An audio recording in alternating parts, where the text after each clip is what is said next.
Imagine planning your retirement on your first day of work. Sounds crazy, right? Well, that's exactly what successful entrepreneurs do with their businesses. Today, we're diving into the counterintuitive world of exit strategies and why they're crucial from day one. That's an interesting way to look at it. So, we're talking about planning for the end right at the beginning? Exactly. It's called reverse engineering your exit strategy, and it's a game changer for businesses of all sizes. Think of it like this: you're standing at the bottom of a mountain, but you have a clear view of the summit. Now, you need to plan your route up, considering all the obstacles and resources you'll need along the way. Hmm, that makes sense. But why is this so important for entrepreneurs? Well, it's all about clarity and long term vision. By defining where you want to end up, you can make more informed decisions along the way. And here's a surprising stat. According to investment bank Avolta, the median time to exit for venture funded companies is about 9 years. That's 3 years to get seed funding and another 6 years to reach the exit. Wow, 9 years is a long time in the business world. So, what should entrepreneurs be considering when they're planning for such a long timeline? Great question.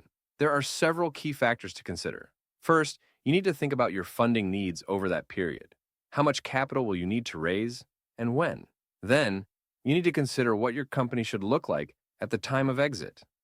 This includes things like revenue targets, technology maturity, market reach, and profitability. That's a lot to think about.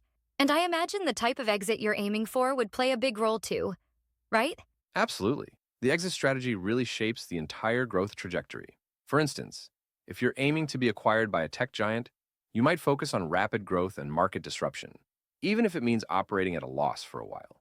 On the other hand, if you're planning to pass the business down to your children, you might prioritize steady, sustainable growth and strong community ties. So it's not just about the end goal, but how you get there.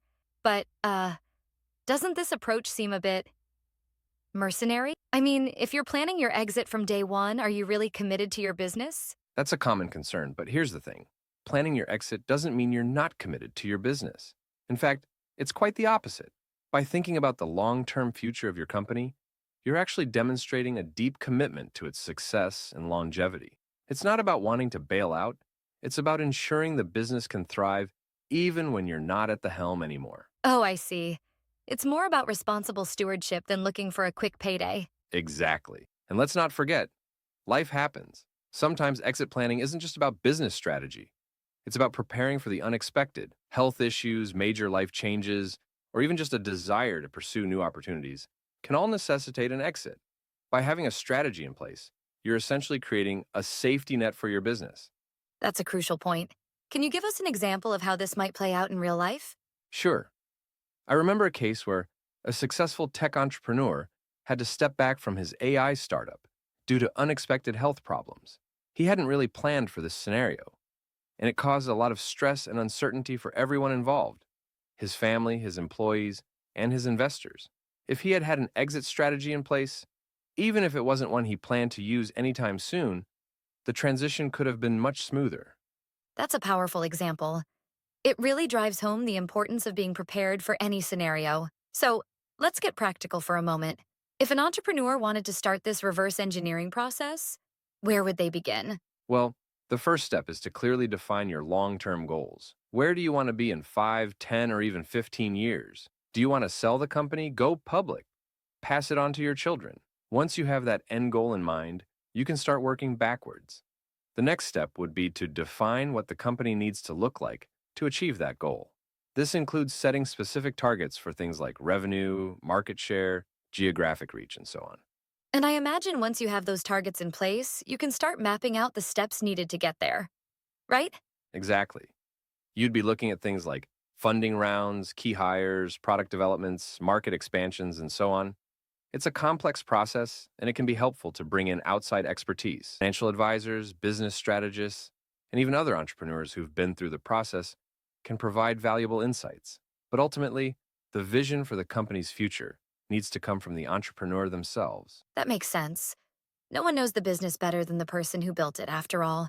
But I can see how having some outside perspective could help avoid blind spots. Absolutely. And here's an interesting tidbit from the article. According to Avolta, 60% of exits involve companies not funded by venture capital.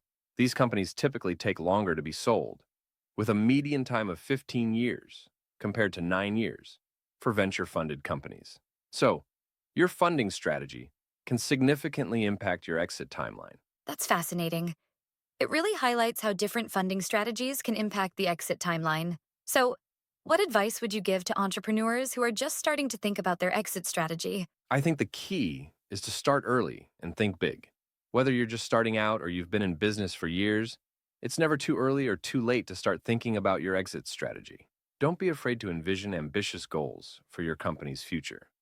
At the same time, be realistic about the challenges and resources you'll need to get there. And remember, your exit strategy should be a living document that evolves with your business. Regular review and adjustment are crucial. Well said.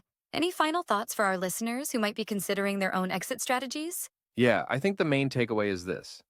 Planning your exit strategy is not about wanting to leave your business. It's about ensuring its long-term success and sustainability.